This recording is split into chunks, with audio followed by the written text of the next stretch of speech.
Hello, my name is Mike Buller, and this video explores some of the fundamental principles relating to structural analysis and design. In this video we will consider a simply supported beam and the calculations that are required to determine the stress in the beam and also the deflection due to various load conditions.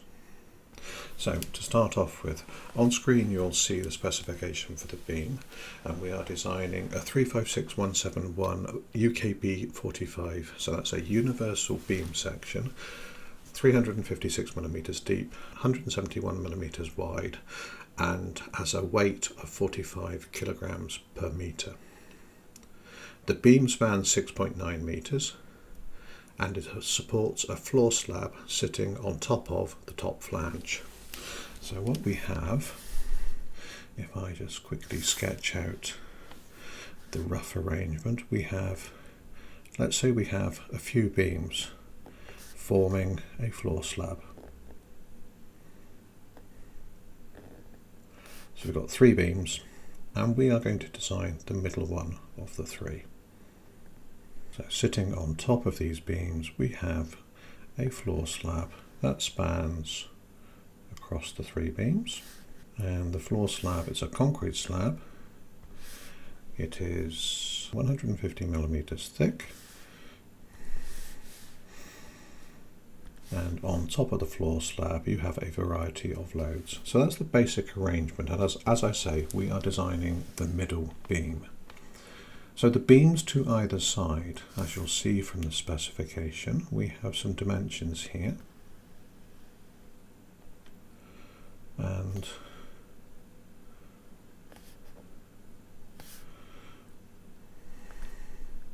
the dimensions to either side, we've got 4.8 meters to one side and 4.175 meters to the other side.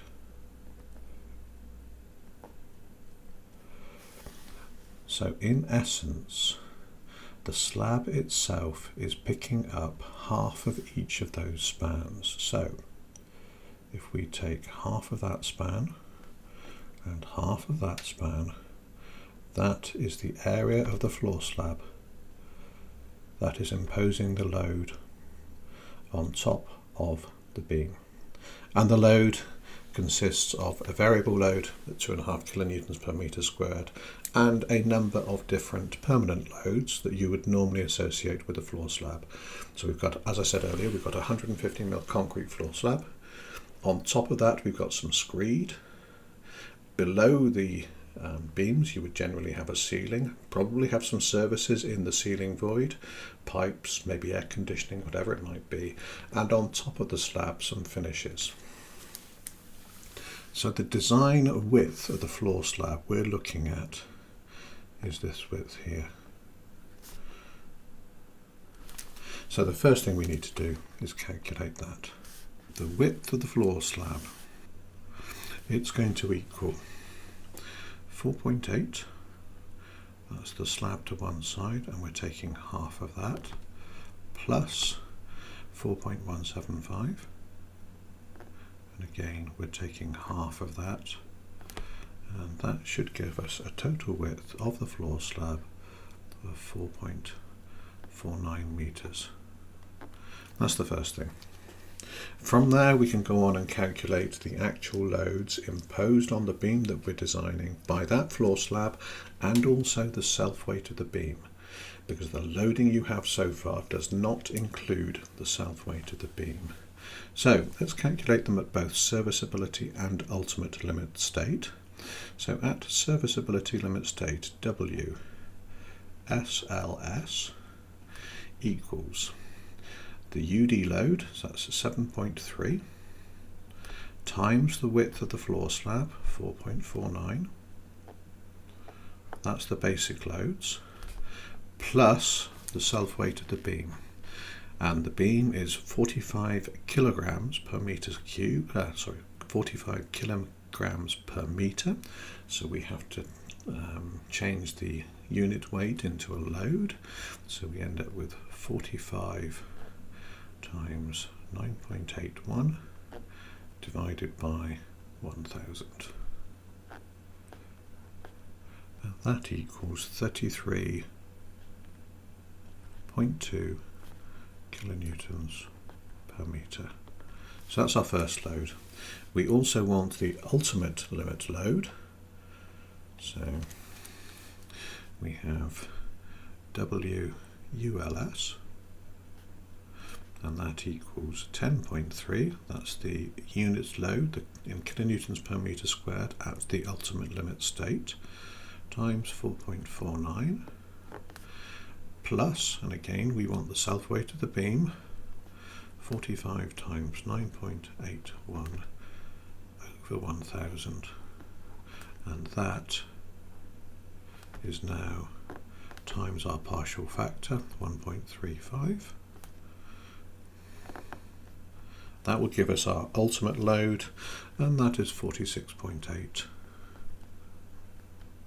kilonewtons per metre. If I just scroll back up to the top of the brief, it also asks that we look at the deflection limits both in terms of the variable and permanent actions, but also the variable actions only. So we need a third load case. So W for the variable load, W, and we'll call this VAR for the variable load, equals, our variable load is 2.5 kilonewtons per metre squared, again times the width of the floor slab, but we should really add in the beam. I know that's a permanent load, but without it the floor doesn't work, so we'll add the self weight of the beam in, again at SLS, so that's times 45 times 9.81 over 1000, and that equals 11.7 kilonewtons per metre. That gives us our loads, and from there we need to go on and look at the bending capacity checks. Okay, so for bending you must remember that we consider everything to be at ULS, so it's the ultimate limit state, because we're looking at stresses at deformations, so we must consider the ultimate limit state. Let's first calculate the bending moment, MED. So it's the applied bending moment, and as you know, WL squared on 8 for a simply supported beam, where W is our ultimate limit universally distributed load, so it's WULS, so that's 46.8 times the beam span 6.9, that squared divided by 8 equals 279 kilonewton meters, 279 kilonewton meters.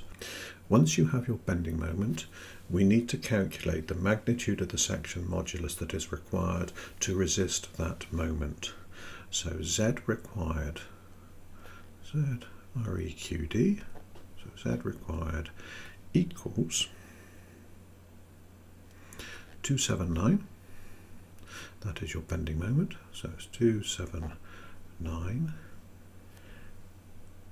divided by the yield stress, and the yield stress is 355 newtons per millimetre squared.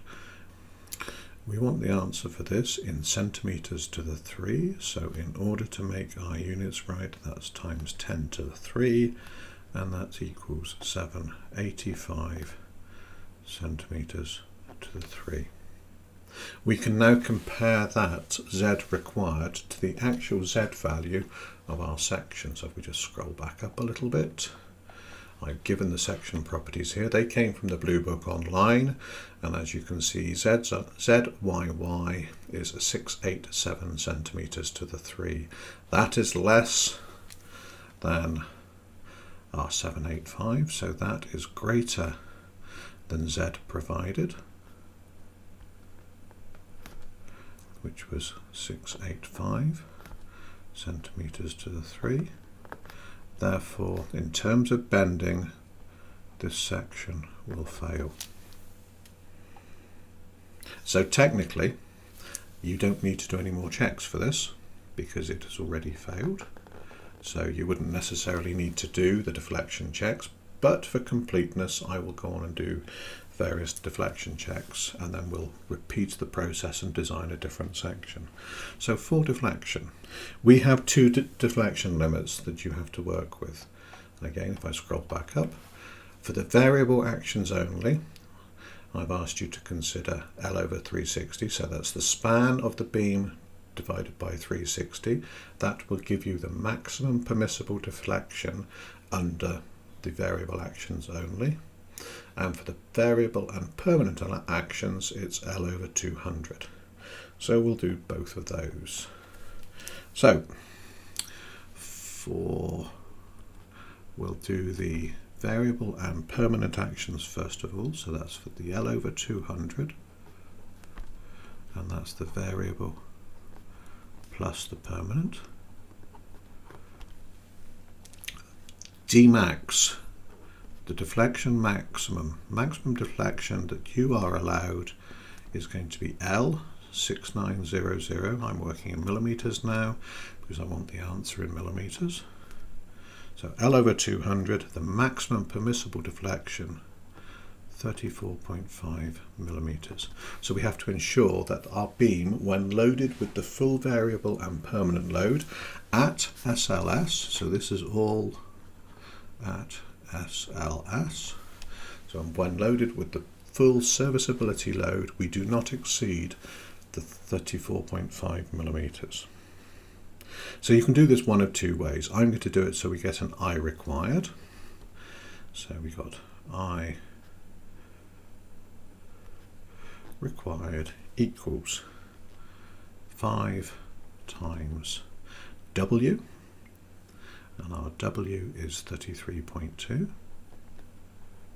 times the span, because I work, if you recall, in kilonewtons and millimeters, so times 6.9, that gives us our total load, times the span in millimeters, and that is cubed, and then we'll divide that by 384 times Young's modulus for steel, 210 kilonewtons per millimeter squared, so we don't need to change the units on that, and times our maximum deflection limit, 34.5, and that will give me an I value I would need in order to satisfy the maximum deflection of 34.5 mil. And just to put it into comparable units, we'll go times 10 to the minus 4. That will give us the answer in centimeters to the 4, and that comes out at 13525 centimeters to the 4, and the I provided by the section equals 12,100 centimeters to the 4. So again, that obviously fails. And just to show you how else you could check it, you could do it the other way round. So we could actually work out what the deflection is given the I value. So we could go 5 times 33.2 times 6.9 times 6900 cubed, again all over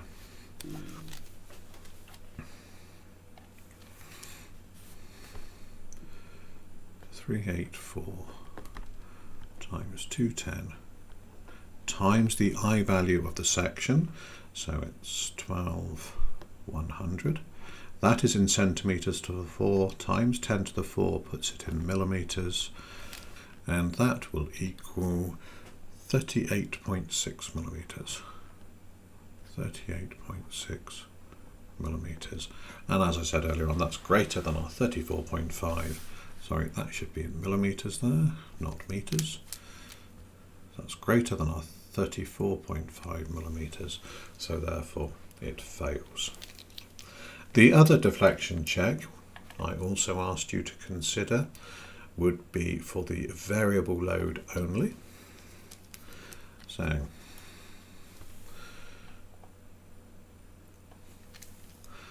the deflection limit here is L/360, CIVE1360, and that's for the variable only. And again, that is at SLS. So we'll work out the actual deflection we would get. So it's the deflection equals 5 times our variable load was 11.7, so that's 11.7 times the span. And again, the load times the span gives the total load, because the load, the 11.7 is kilonewtons per meter. Multiply it by the span of the beam, that gives you the total load on the beam, times the span cubed, again in millimeters, divided by 384 times 210 times our second moment of area of the section, 12,100, again times 10 to the 4 to make sure the units are correct, and that will give you 13.6 millimeters. And our deflection limit was L over 360, so L over 360 equals 6900 over 360, and that equals 19.2. So you can see that our maximum deflection at 13.6 millimeters is less than the permissible deflection at 19.2 millimeters. Therefore, this one will pass. But that doesn't really, it's really academic, because A, it fails the first deflection check, and B, in terms of bending, this particular beam fails as well.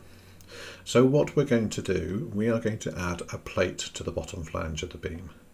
The whole idea of the plate is that it moves the material associated with the beam, so it removes the section, it moves the section of the beam further away from the neutral axis.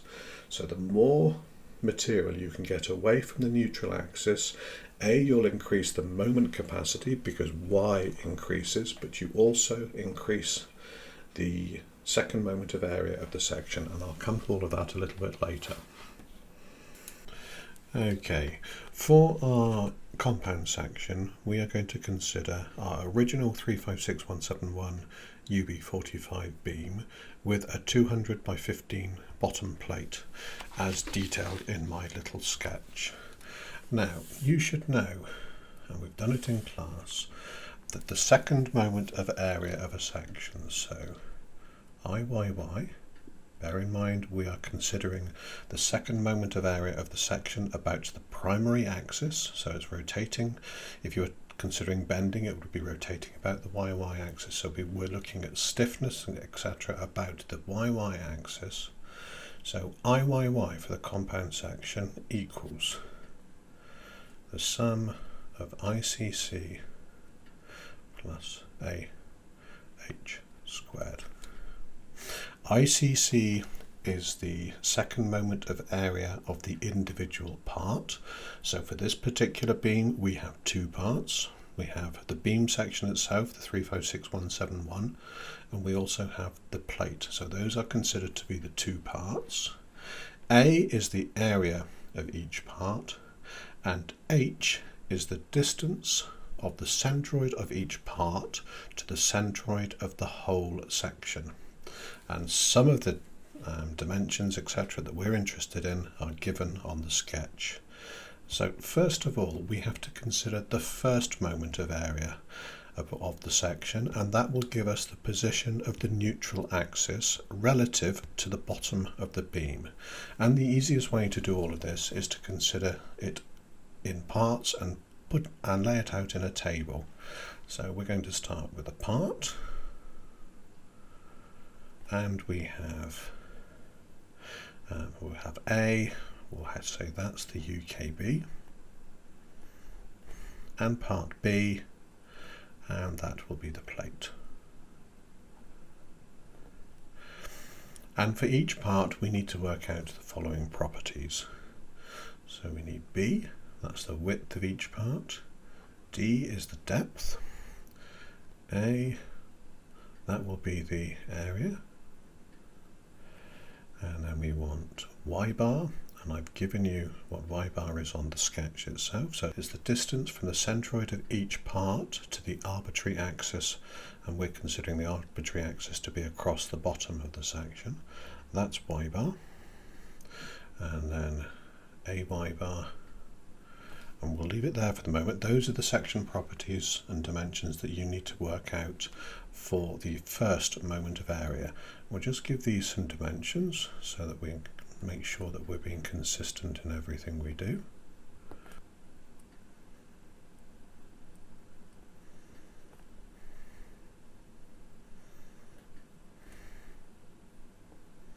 And a y bar is millimeters cubed, because you're multiplying millimeters squared by millimeters. That gives you millimeters cubed.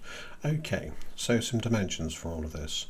The section properties for the UKB, they can all be found in the blue book, and that's where I've taken them from. So the breadth of the section, and B is that dimension across there. That is B. And for the UB section, B is 171.1, D is 351.4, and the area, again from the blue book gives it in centimetres squared. I'm putting it here in millimetres squared because I want to be consistent in the units that I'm using. So 5730. And for the plate, the width of the plate is 250. And the depth is 15. So the area is simply a case of 250 by 15, that's 3750. And whilst we're here, we'll just sum the areas, because we're going to need those in a minute to calculate the position of the neutral axis of the compound section. So that the sum of the two areas, 9480. And y bar for each of the two sections. As I said earlier on, it is the distance from the neutral axis of the individual part to the arbitrary axis across the bottom of the section. So y bar for the UKB is going to be the depth of the section, 351.4 divided by 2, so half the height of the section plus the thickness of the plate plus the 15, and that's 190.7 millimeters. And for the plate itself is just half the thickness of the plate, that's 7.5 millimeters. Then AY bar, fairly simple to work out. So for the UB it is 109.2711, and for the plate 28125. And again we are going to need the sum of those two. So the sum of those comes to 112.0836. Okay, that's all we need to work out the first moment of area. And the first moment of area will give us the dimension y bottom. So it's from the bottom of the section to the position of the neutral axis for the compound section. So y equals the sum of AY over the sum of the area. So that's going to be 112.0836 divided by 9480, and that equals 118 millimeters. So we could say here that y bar or y bottom equals 118 millimeters. Okay, that's the first part of it. That is the first moment of area. Now we want to calculate the second moment of area. So this is now going to be IYY, and we'll continue our table. So we want ICC, that's the second moment of area of the individual part. We want a value for H, and then AH squared. And again, give it some units. ICC, we're going to be in millimeters to the 4. H is a straight dimension, so that is in millimeters. and AH squared is also going to be in millimetres to the 4. Now ICC for the UKB, again, that comes from the Blue Book, and the Blue Book gives it as 12100. Again, I want it in millimetres to the 4. The Blue Book gives it in centimetres to the 4, so I'm multiplying by 10 to the 4. That will give me it in millimetres to the 4. For the plate section, ICC is BD cubed over 12, and that should give you a value of 70313, again millimetres to the 4. H, now this is the distance from the neutral axis of the compound section to the neutral axis of the individual part. So for example, for the UKB, that is going to be H. And for the plate, that is going to be H. Okay, so for the UKB, it is Y bar, so it's half the, or it's the neutral axis to the arbitrary axis, so 190.7, 190.7 minus Y, 118, and that will give you 72.7 millimeters. And for the plate, it's going to be 118 minus half the depth of the plate, 7.5, and that will give you 110.5 millimeters. And then AH squared, fairly simple to work out. For the UB, that comes to 30284712, 284712, and then for the plate, 457 88438, 88438, and then we're going to need the sum of some of these. So we want the sum of ICC, and that's 120.70313, and we want the sum of AH squared because it's those two that give us our I value, and that's going to be 760.73150, 73150. Okay, now we've completed our table. It's just a case of working out what IYY is, and as we wrote earlier on, IYY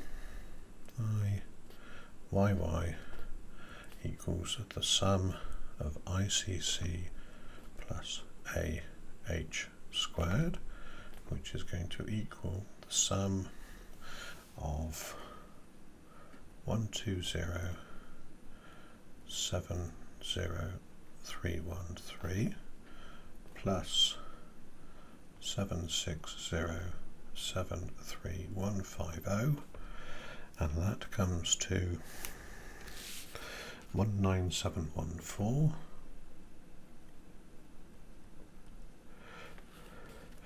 3463.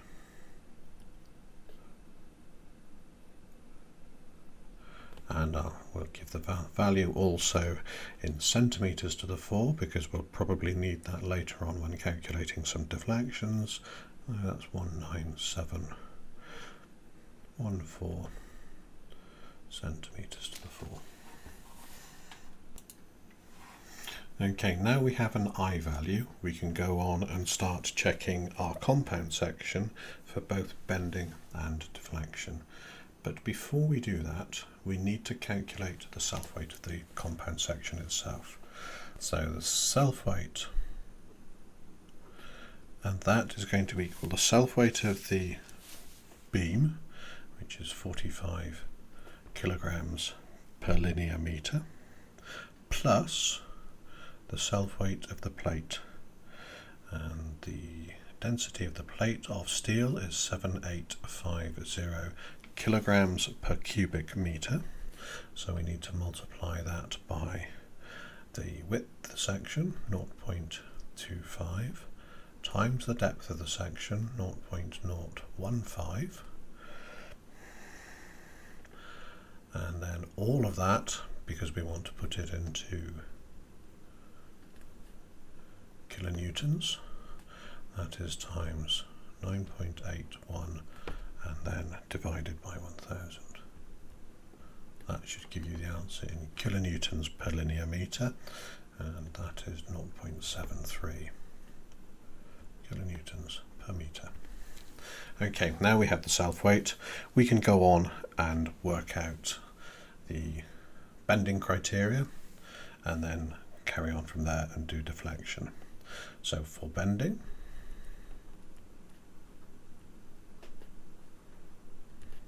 first of all we need to work out the ultimate limit load, so WULS. That's going to be our 10.3 from our previous calculations times the width of the floor slab, 4.49. That gives you W in terms of the load on top of the beam, plus the self-weight of the beam, 0.73 times 1.35, and that will equal 47.2 kilonewtons per metre. So the bending moment, MED, equals WL squared on 8, and that's going to be 47.2 times our span of the beam, 6.9 metres, that's squared, divided by 8, that equals 281 kilonewton meters. And then from here we can work out a Z value that we require to satisfy our bending moment. So Z required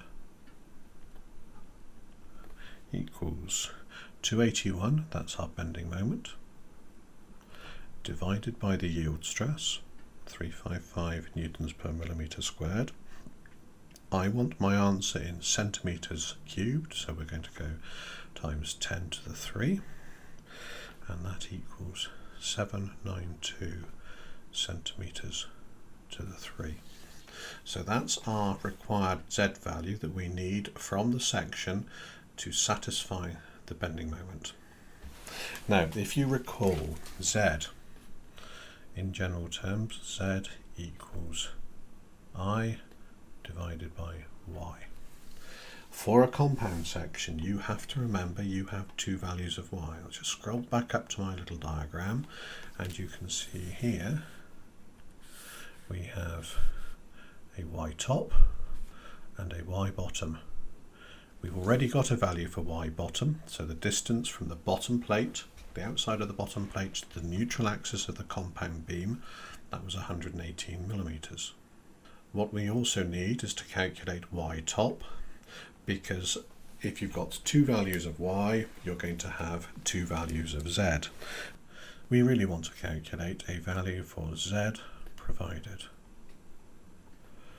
And because you have two values of Y, therefore you need to calculate the minimum Z, because that's going to govern the design. So it's going to be the minimum of I over Y top, or I over Y bottom. And as we've said already, Y bottom equals 118 millimeters, and Y top equals the overall height of the section, so it's 351.4 plus the plate on the bottom, plus 15, minus Y bottom, 118, and Y top will be 248 millimeters. So the governing value of Z, Z provided, is going to equal the second moment of area I, so it's 1 19714. Note that is in centimetres, so it's in centimetres to the 4. So we want our y values in centimetres. So that's going to be divided by 11.8, or it's going to be 19714 divided by 24.8. And we can see fairly easily that this one here is going to govern the design. So Y top governs the design.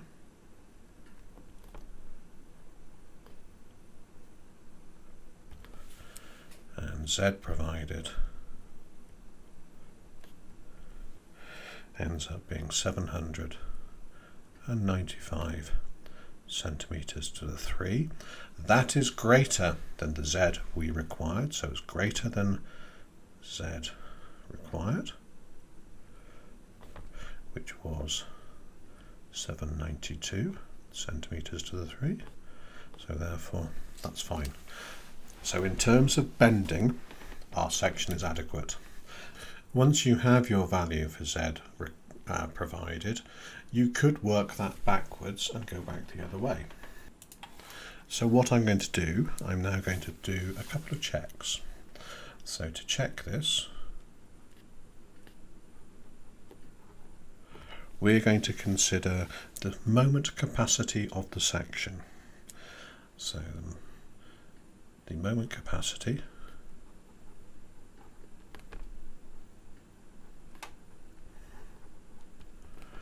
equals the Z value of the section, so 795 times the yield stress. So our yield stress is 355 newtons per millimetre squared. Multiply that by Z provided, 795. Make sure your units are consistent, so times 10 to the minus 3. That would give you a moment capacity of 282 kilonewton meters. That is greater than our applied moment. If you recall, MED equals 281. So our moment capacity is greater than the applied moment. That one's fine. You would expect it to be, but as I say, these are just a couple of checks you can do. The other one you can also look at is the applied stress.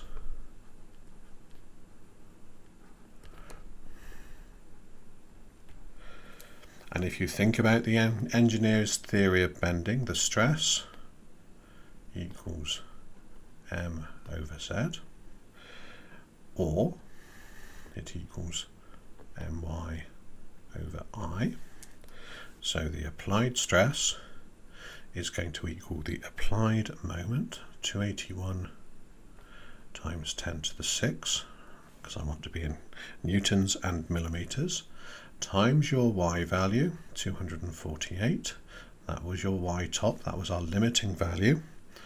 And then divide that by your second moment of area, 1971, 43463, so 43463, and that gives you 353 newtons per millimetre squared, and that is less than 355 newtons per millimetre squared, which was your yield stress, Fy. So again, that's okay. As you would expect, as I say, these are just simple checks that you can do to make sure that you've got your calculations right. And the last thing now to do is to check the deflection. And if you recall, we had two different deflection cases to check. So for deflection,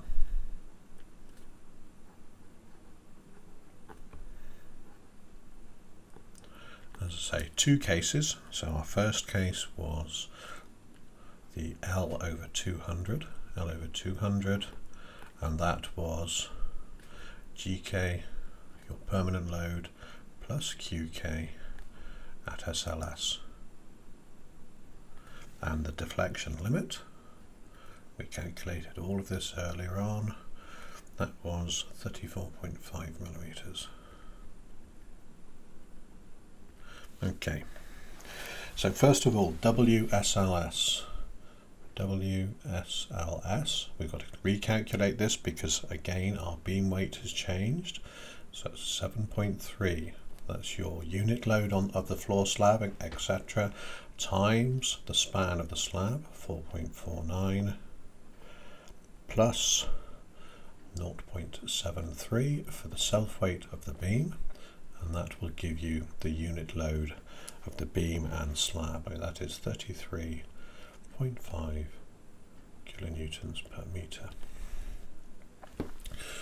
And our deflection at SLS equals 5 WL to the 4 over 384 EI, which is going to be 5 times W. I'm going to take, because I work in kilonewtons and millimeters, I'm going to take the total load, so that's 33.5 times the beam span.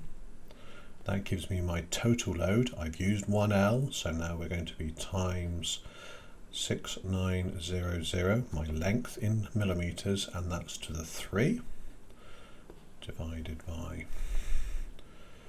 384 times the E value for steel, 210, times my I value, 197143463, and that equals 23.8 millimeters.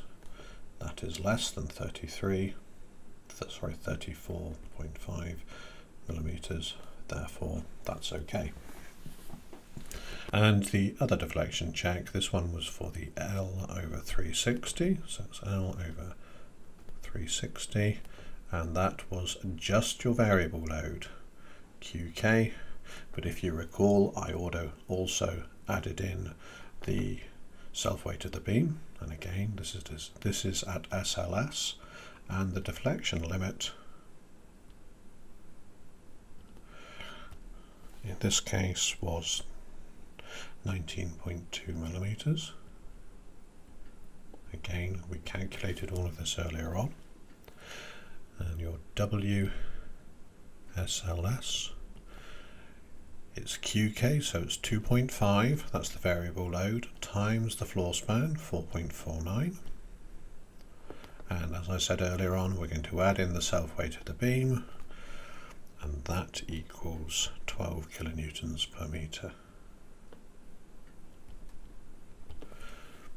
And the deflection at SLS equals 5 times 12 times 6.9 times 6,900 cubed over 384 times 210 times your I value, 197143463.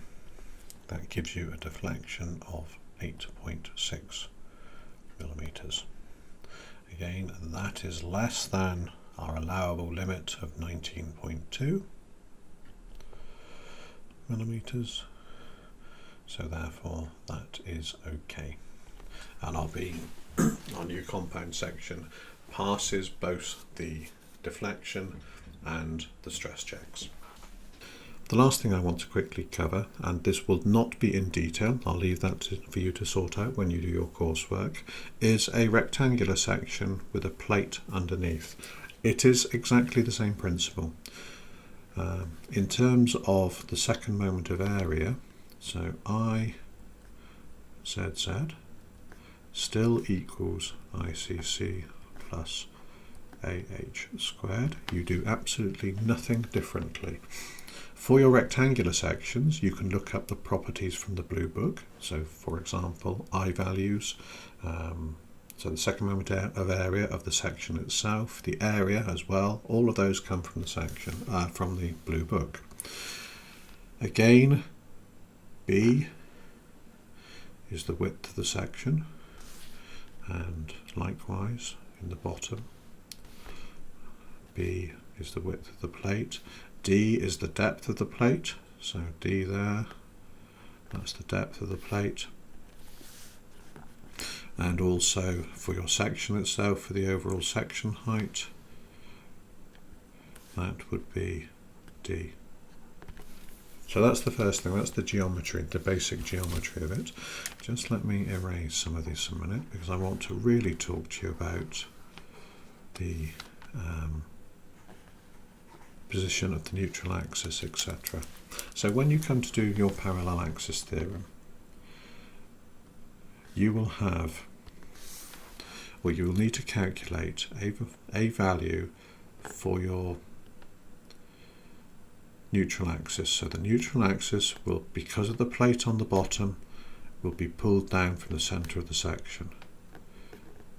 So that is your neutral axis, and that will have a dimension of y.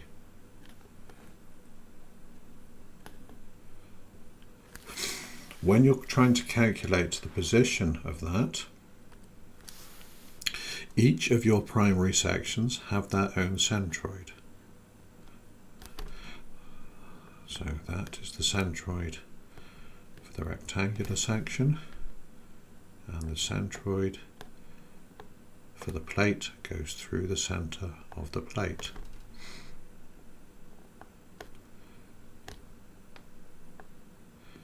And if you recall that when you're doing the table, you have part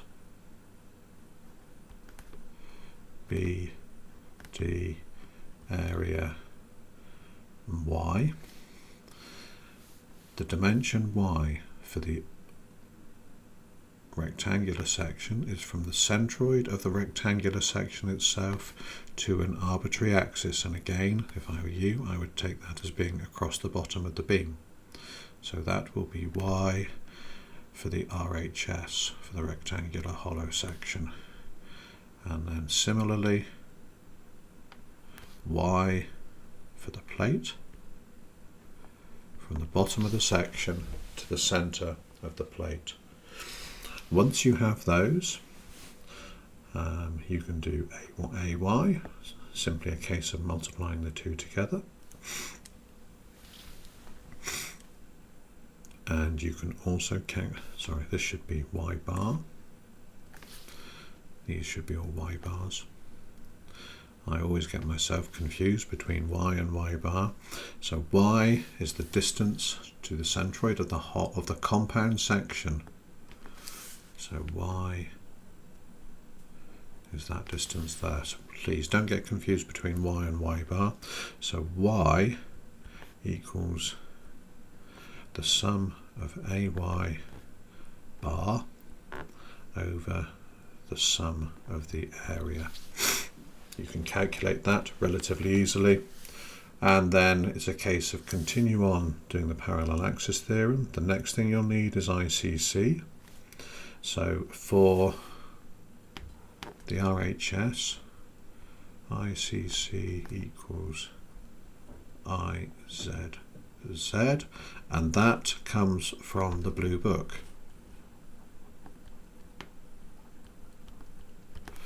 Okay, and the I value for the plate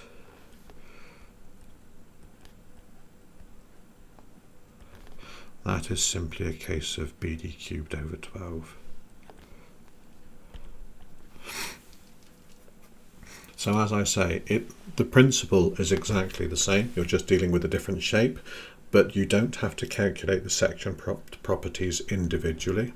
It's purely a case of going through, looking up the section properties in the blue book, and then filling out the table and coming up with an I value for the overall section. Just so you know, if you want to calculate the I value for a rectangular hollow section, and you're going to do it from first principles, let me just draw another hollow section, and the inside. Let's just say, for example, your hollow section, it's 250 by 150 by 10 mil thick. and that is an RHS. So that is 10 mil. The height is 250 and the width is 150. I, second moment of area, equals BD cubed over 12. So you can do BD cubed over 12 is going to be 150 times 250 cubed divided by 12. That gives you an I value if you were considering it to be a solid section. But because it's not a solid section, you take away the I value of the inner rectangle. So you've got 150, so that's going to be 130 times 230 cubed over 12. So you're basically calculating the I value of just the 10 mil rectangular section. So just considering the 10 mil wall thickness, not the whole thing. That will give you the I section for the whole value. And Z equals I over Y, which is going to be equal to I divided by D over 2. So for a rectangular section, it's very simple to work out the section properties from first principles, but for your coursework, there is no need to do that, because all I've asked you to do is to look at a standard section, and you can look up the section properties from in the blue book. Okay, that should be enough. Thank you very much. Please do let me know if you've got any queries. I hope you have found this video useful. If you have any comments or suggestions, please do send me an email at the address shown on screen. Thank you for watching.